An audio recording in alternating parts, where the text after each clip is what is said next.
আরে এই ছেলেটা তো অনেক অসহায়, এক্ষুনি আমাকে ওর জন্য একটা ড্রেস বানাতে হবে। আরে বাস, আমার গায়ে তো সত্যি সত্যি একটা ড্রেস এসেছে, তোমাকে অনেক ধন্যবাদ। আরে আরে সম্ভা আপু, আমাদেরকেও ড্রেস বানিয়ে দাও। আরে আপু, আমাকে এই যিশুর মতো বানিয়ে দাও। আচ্ছা আচ্ছা, কিছুক্ষণ ওয়েট করো, আমি তোমাকে যিশুর মতো বানিয়ে দিচ্ছি। এই তো তোমাকে হুবহু যিশু বানিয়ে দিয়েছি। তোমাকে অনেক ধন্যবাদ আপু। এইবার তুমি চলে আসো।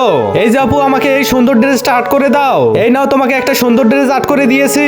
ওয়াও, ড্রেসটা তো অনেক সুন্দর। তোমাকে অনেক ধন্যবাদ চম্পা আপু। এই রাজু, এবার তুমি চলে আসো।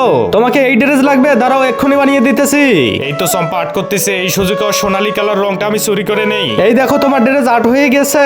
এই তো সবাইকে ড্রেস বানানো শেষ। দেখি তো আমার রঙের কুটুও গুলো কোনায়। কি আমার একটা কুটু নাই কেন? আরে যিশু, আমার রঙের কুটু একটা হারিয়ে গিয়েছে।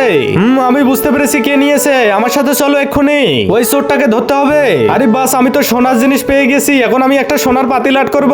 আরে বাস, সত্যি সত্যি পাতিল হয়ে গেছে। ওরে চোর, তাহলে তুই চুরি করেছিস? এই নে, তোকে সোনা বানিয়ে দিলাম। তোমাকে অসংখ্য ধন্যবাদ যিশু। বন্ধুরা, আমি কেমন কাজ করলাম কমেন্টে জানাবেন।